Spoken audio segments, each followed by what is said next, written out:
Dear listeners, before starting the story, I ask you to subscribe to the channel under this video. Your subscription motivates me to make quality content for you. I also ask you to share your opinion about the story in the comments, that's all. Enjoy listening. Part 1. A Stable Life. My name is Michael Johnson, and I've lived in San Francisco for most of my 46 years. The city's unique charm, with its hilly streets, iconic Golden Gate Bridge, and vibrant cultural scene, has always appealed to me. It's where I've built my life, both personally and professionally. I met my wife, Linda, when I was 38, and she was 35. We were both established in our careers. She was a marketing director at a tech startup, and I was a senior engineer at a well-known software company. Our connection was immediate, and a year after meeting, we got married in a beautiful ceremony overlooking the bay. Life was good. We bought a house in No Valley, a quiet neighborhood perfect for raising a family. We had 2 children, Emily and Noah, and settled into a comfortable routine. Linda's career thrived, and I was doing well at my job too. We faced the usual ups and downs of married life, but I believed we were solid. I thought we were happy. Part 2. The First Signs. Things began to shift about 3 years ago, when Linda's company started to grow rapidly. She got promoted to a senior position, which came with increased responsibilities and longer hours. Initially, I was thrilled for her. She had worked hard and deserved the recognition. But as her work demands grew, so did her absences from home. I tried to be understanding. I took on more household duties and spent more time with the kids to support Linda in her new role. However, the more I adjusted, the more distant she seemed. She started coming home late, often after the kids were asleep. When I questioned her, she assured me it was just the nature of her job. I wanted to trust her. I really did. But there were subtle changes that I couldn't ignore. Linda became secretive about her phone, dressing up more than usual, even for regular office days, and she began to take more business trips. These trips often came up last minute and lasted longer than originally planned. Part 3. Discovering the Truth.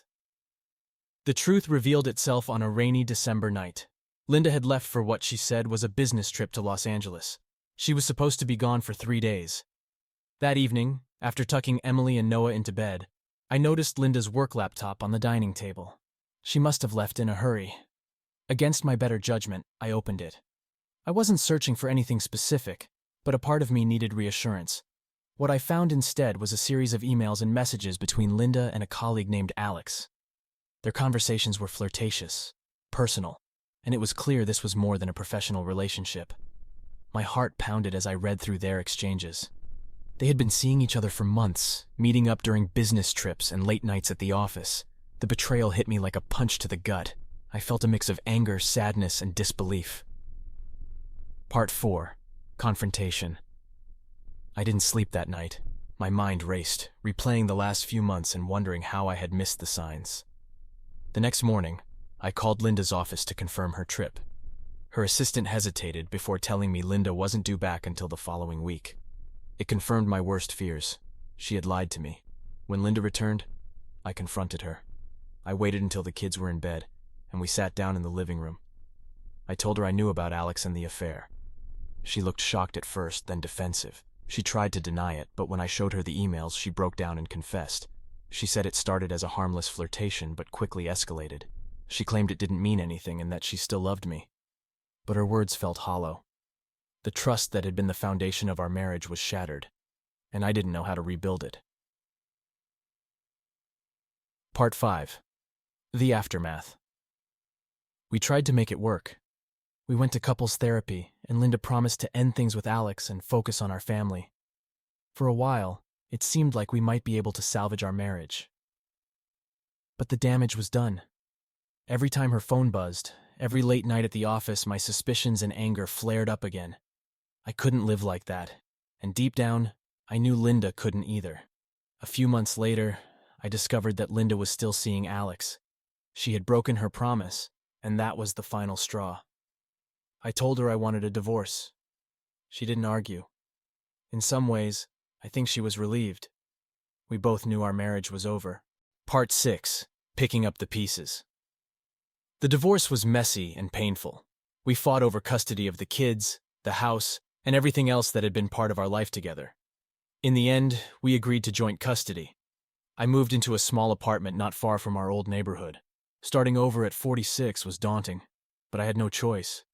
Emily and Noah took it hard. They were old enough to understand that something was wrong, but not old enough to grasp the full extent. I tried to be there for them, to reassure them that both their parents loved them, but it was difficult when I was barely holding myself together. Linda and I barely spoke after the divorce was finalized. She stayed in the house with the kids, and I saw them every other weekend and on Wednesday nights. It wasn't the life I had envisioned, but it was the best I could do under the circumstances. Part 7. Moving forward. As the months turned into years, I slowly started to rebuild my life. I focused on my job, throwing myself into my work to distract from the pain. I made new friends, joined a gym, and even started dating again, though nothing serious. The wounds from my marriage were still too fresh. Linda moved on quickly. She and Alex got together officially not long after our divorce was finalized. It hurt to see her so happy with the man who had destroyed our marriage, but I tried not to dwell on it. It wasn't healthy, and I needed to focus on my own healing. I found solace in my children. They were my anchor, the reason I got up in the morning and kept going even when things seemed bleak. We created new routines, new traditions, and I did my best to be a good father to them. Part 8. The Unexpected Twist. Just when I thought I had my life back on track, fate dealt me another blow. It was a sunny Saturday afternoon, and I was at the park with Emily and Noah. They were playing on the swings, laughing and carefree, when I got a call from an unknown number. I almost didn't answer it, but something told me I should. The voice on the other end was one I hadn't heard in years. Alex. He sounded panicked, almost desperate. He told me that Linda had been in an accident and was in the hospital. He didn't have many details, just that it was serious, and I needed to get there as soon as possible. My mind raced as I drove to the hospital, the kids in the back seat, oblivious to the turmoil inside me. When we arrived, I found Alex in the waiting room, looking pale and shaken. He told me that Linda had been hit by a car while crossing the street. She was in surgery, and the doctors weren't sure if she would make it. Part 9. The Final Blow.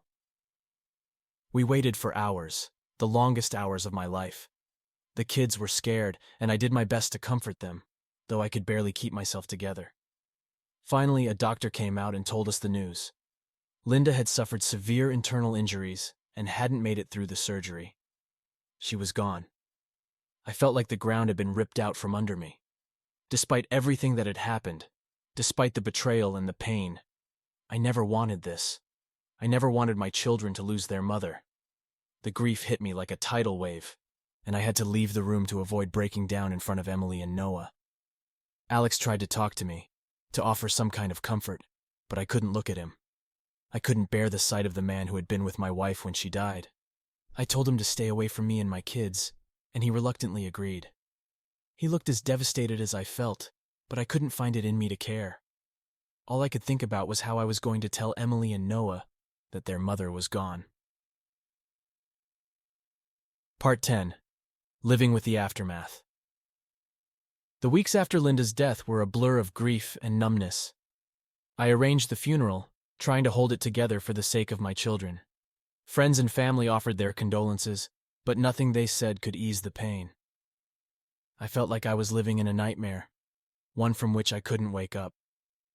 I took time off work to be with the kids, to help them process their grief and adjust to life without their mother.